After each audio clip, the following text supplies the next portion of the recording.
All right, so anyone listening is probably interested in better English conversation skills, right? Hmm. And that's great. We've got a ton of sources here, like a whole stack, and we're going to help you unlock those everyday conversations, just basic conversations in English. Yeah. What's really interesting is that these sources all really emphasize something you might not expect, and that's practicing English even when you're alone. Right. It's kind of like having those imaginary conversations in your head to build your confidence. But Hmm. we'll get into that a little later. First, let's dive into why speaking practice is really the key to unlocking fluency, especially for beginners. Yeah, a lot of people think that language learning is all about memorizing vocabulary words and grammar rules, Mm. just hitting the books. But these sources are really pushing the importance of actually speaking the language.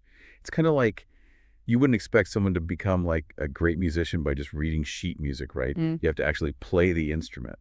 That's a great analogy. So tell me more about why speaking is so crucial. Is it just about like getting comfortable with pronunciation, or is there more to it than that? It's definitely about pronunciation, but it goes even deeper than that. When you actively speak, you're engaging multiple parts of your brain.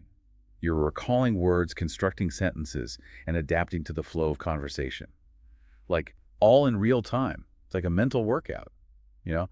It strengthens your overall language skills. So it's not just about like using what you've learned, it's about actively building those skills and refining them through speaking. Exactly. And there's another aspect that these sources touch on, and that's the confidence boost that comes with speaking. Hmm. Think about it. The more you speak, the more comfortable you become with making mistakes, experimenting with new phrases, and just expressing yourself in different ways. That makes a lot of sense. So we've established that speaking is super important, but where do we even begin, especially for someone who's just starting out? I noticed our sources mention some pretty simple conversation starters. Can you tell me more about those? Absolutely. These sources highlight the importance of mastering basic greetings and small talk phrases. They might seem simple, but they're the foundation of any conversation. And for a beginner, these phrases can be incredibly empowering because they provide a starting point for interacting with other people. Okay, so things like, hello, how are you? Or nice to meet you. I can see how those would be useful in a variety of situations, but do you think it's important to memorize entire phrases? Or is it okay to just learn individual words and try to like piece them together? That's a great question. While knowing individual words is important, learning phrases can be more beneficial, especially for beginners. It helps you internalize the natural flow of the language and avoid grammatical errors that might occur when trying to construct sentences from scratch. So it's about learning those building blocks of conversation and then adapting them to different situations. Exactly. And to really bring this to life, why don't we try a little role play using some of these basic conversation starters? I'm game. Let's pretend we've just met at, say, a language exchange meetup. I'll start. Hi there, it's nice to meet you. Nice to meet you too. How you doing today? I'm doing well, thanks. Are you new to this group? I am actually. I just moved to the city a few weeks ago. See, we've already started a conversation. And it wasn't that scary, was it? Not at all. And notice how those simple phrases allowed us to introduce ourselves and start getting to know each other? Exactly. And I think that's a key point for our listener. Starting small with these basic greetings can make a huge difference in building confidence and taking those first steps towards fluency. Absolutely. And the more you practice these phrases, the more natural and comfortable they will become. But let's not stop there.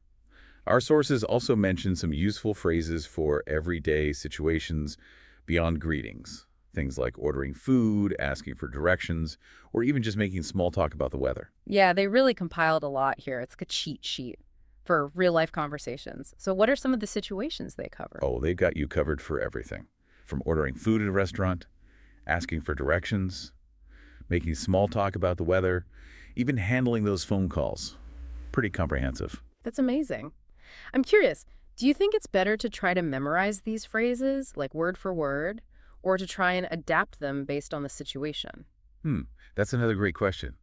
While memorizing those phrases can give you like a solid foundation, the real magic happens when you start to adapt them to fit those different contexts. It shows a deeper understanding of the language Mm. and it lets you be more flexible and creative with your communication. I see. So it's not just about parroting phrases, it's about understanding the structure and using that knowledge to express yourself in a bunch of different ways. Precisely. And as you practice and get more confident, Mm. you'll naturally start to personalize those phrases and make them your own. Makes sense. Speaking of practice, our sources also emphasize the importance of consistently exposing yourself to English, even outside of formal lessons or conversations. What are some of the methods they suggest? One of the most common recommendations is to immerse yourself in English media, like movies, TV shows, podcasts, music. It's a fun and passive way to absorb the natural rhythms and intonation of the language. Totally. I find myself picking up new words and phrases all the time just from watching my favorite shows. But what about those times when you're not watching or listening to something in English? Are there ways to practice even then? Absolutely. Huh. Our sources suggest incorporating English into your daily routine, even if it's just for a few minutes each day. For example, you could try describing your day or thinking about your plans in English, even if you're just talking to yourself. Wait, so even thinking in English can be considered practice. That's interesting. Is it really that beneficial? It can be surprisingly effective.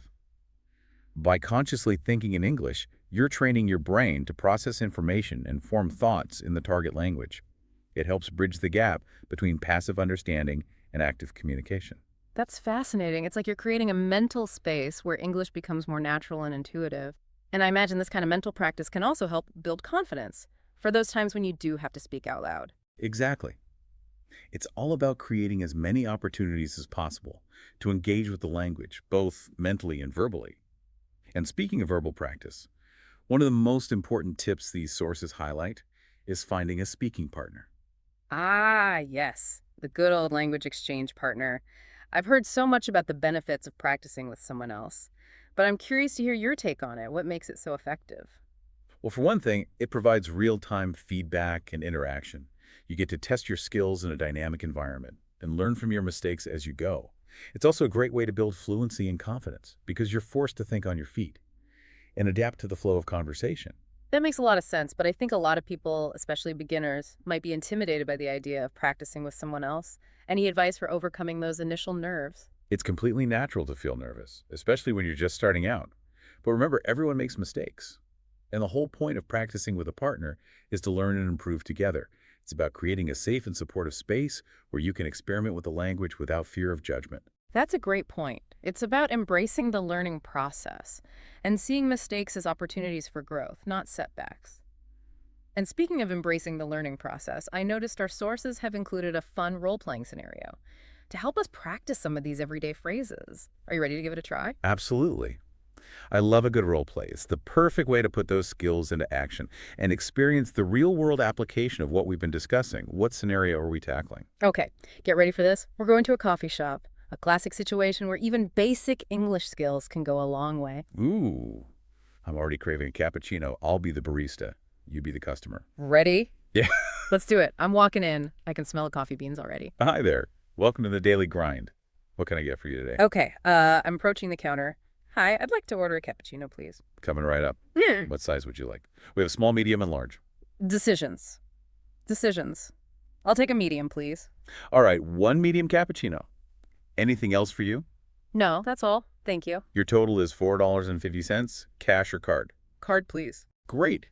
Your cappuccino will be ready in just a moment. Wow.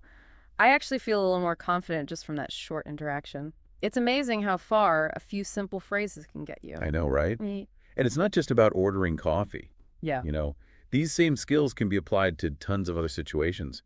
Imagine asking for directions, booking a hotel room, or even just, starting a conversation with someone new. Exactly. And the more you practice, the more natural these phrases will become.